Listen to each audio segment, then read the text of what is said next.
नमस्कार दोस्तों, the Deepak Goyal show में आपका स्वागत है।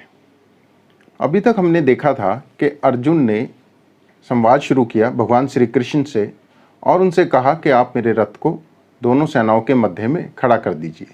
और कब तक खड़ा करिए? जब तक मैं जो राजा लोग यहाँ पर लड़ने आए हैं कौरवों की तरफ से उन सबको भली भांति देख लूँ। अब अपनी बात को आगे बढ़ाते हुए भगवान श्री कृष्ण को अर्जुन कहते हैं, जो कि प्रथम अध्याय के 23वें श्लोक में आता है। तो श्लोक इस प्रकार है, यो तस्य मानान अवेक्ष्य अहम या एते अत्र समागताः धार्तराष्ट्रस्य दुर्बुद्धे युद्धे प्रिय चिकीर्षवः। अर्थात दुष्ट बुद्धि दुर्योधन का युद्ध में प्रिय करने की इच्छा वाले जो ये राजा लोग इस सेना में आए हुए हैं, युद्ध करने को उतावले हुए, इन सबको मैं देख लूँ। अगर आप देखें इस श्लोक में तो जो बात अर्जुन ने पिछले श्लोक में कही थी, मोर और लेस वही बात आपको इस श्लोक में नजर आ रही होगी। पूर्व श्लोक में उसने सैन्य निरीक्षण के लिए कहा था और शायद इसी बात को और बल दे के वो इस श्लोक में कह रहा है, या वो और स्पष्ट करना चाह रहा है अपना कारण कि मैं सेना का निरीक्षण क्यों करना चाह रहा हूं। अगर आप इस श्लोक को थोड़ा बारीकी से देखें तो इसमें अर्जुन दुर्योधन और उसके दोस्तों के लिए क्या कह रहा है? दुष्ट बुद्धि दुर्योधन और उसका प्रिय करने वाले जो उसके दोस्त या राजा लोग आए हैं। पिछले श्लोक तक हमने देखा था कि अर्जुन के मन में कोई भी परेशानी के लक्षण दिखाई नहीं दे रहे थे। उसके मन में कोई मानसिक उद्वेग नहीं था।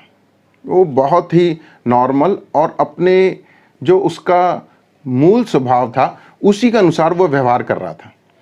लेकिन अगर आप इस श्लोक को बारीकी से नोट करें तो यहाँ पर आपको अर्जुन के मन में एक आवेश या भावनाओं का एक ज्वार उठता आपको नजर आएगा। और उस ज्वार में ही उसने जो बात पहले कही थी उसको रिपीट करते हुए, लेकिन उस ज्वार में ही, भावनाओं के आवेश में ही शायद अर्जुन दुर्योधन को दुर्बुद्धि या दुष्ट बुद्धि कहकर संबोधित कर रहा है। उसके साथ विशेषण लगा रहा है दुष्ट बुद्धि। इसका कारण या मतलब ये समझ में आता है कि उसके मन में अब एक आवेश जो है या एक मन में कुछ उद्विग्नता, कुछ हलचल शायद होनी शुरू हुई है और इसलिए उसने दुर्योधन को दुष्ट बुद्धि कहकर संबोधित किया है। तो इस पॉइंट से आप ये समझिए कि अर्जुन के मन में अब हलचल होनी शुरू हो गई है। पिछले श्लोक तक हलचल नहीं थी, वो अपने जो उसका मूल स्वभाव था उसके अनुसार ही कार्य कर रहा था। लेकिन इस श्लोक से उसके मन की हलचल अब हमें दिखाई देने लगी है और वो दुर्योधन को दुष्ट बुद्धि कहकर संबोधित कर रहा है। और दुष्ट बुद्धि कहने के उसके पास एक्चुअल कारण भी हैं। दुर्योधन ने हमेशा पांडवों का नाश करने की कोशिश करी है। उनका जो हक था आधे राज्य पर वो देने से मना किया। यहाँ तक कि जब संधि की बात आई तो पांडवों ने कहा कि हमें तो सिर्फ 5 गांव दे दीजिए और हम उससे भी संतुष्ट हो जाएंगे। लेकिन दुर्योधन ने कहा कि सुई की नोक जितनी भूमि भी मैं किसी को नहीं दूंगा। और फिर युद्ध की तैयारी हुई, जिस बहुत बड़े युद्ध की। तो उसके पास रीज़न है, कारण है अर्जुन के पास उसको दुष्ट बुद्धि कहने के। लेकिन ये उसके मन की हलचल को भी प्रदर्शित कर रहा है। यहाँ पर उसके दोस्तों का भी जिक्र अर्जुन करता है कि जो उसके दोस्त हैं, जो उसका भला करने की नीयत से आए हैं या उसका साथ देने की नीयत से आए हैं और जो बहुत उतावले हो रहे हैं युद्ध के लिए, उनको भी मैं देख लूँ। दोस्त एक्चुअल कौन से होते हैं? दोस्त तो वो होता है जो आपको आप जैसे हैं वैसे स्वीकार करे और आपको और अच्छा बनाने के लिए प्रयास करे। दोस्त वो होता है जो आपकी हित की बात करे। दुर्योधन की हित की बात तो ये थी कि दोस्त उसको समझाते कि भाई तू 5 गांव की संधि तो मान ले कम से कम, जिससे एक तो युद्ध से बचता, इस अपने जन्म में आराम से शासन करता, सुखपूर्वक रहता और शायद परलोक भी सुधार लेता।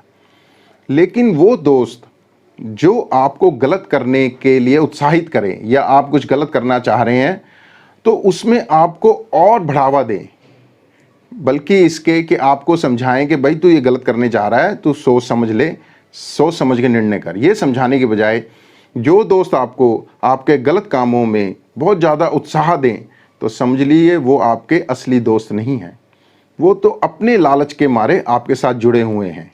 और यहाँ पर भी शायद दुर्योधन की इतनी बड़ी सेना जो इकट्ठी हुई थी, बहुत सारे राजा तो शायद अपने पर्सनल इंटरेस्ट से कह लें या अपने लालच से कि युद्ध में विजय होगी, यही इसकी सेना बड़ी है इसलिए इसके साथ जुड़ जाएं और जीतने के बाद हमें सत्ता का भोग मिलेगा या हमें बहुत सारी वस्तुएं मिलेगी, शायद इसलिए वो राजा लोग दुर्योधन के साथ जुड़े हुए थे और उसकी हाँ में हाँ मिला रहे थे। तो इसलिए यहाँ पर अर्जुन कहता है कि इसके दोस्तों को भी देख ले जो इसके साथ लड़ने आए हैं। यहाँ पर आता है योतस्से मानान। योतस्से मानान कहने का अर्थ है कि युद्ध के लिए उतावले हुए, उनको बहुत ज़्यादा अंदर से उछल हो रही है कि भाई जल्दी से युद्ध करें और जीतें और पता नहीं क्या ले जाएं। तो अर्जुन कह रहा है जो ये जो उतावले इसके दोस्त हैं जो युद्ध के लिए, जरा इनको भी देख लूँ कितना बल है इनमें और किन किन के साथ मेरे को युद्ध करना है। अब अगले श्लोक में हम देखेंगे कि भगवान श्री कृष्ण ने अर्जुन की यह बात सुनने के बाद क्या किया। धन्यवाद।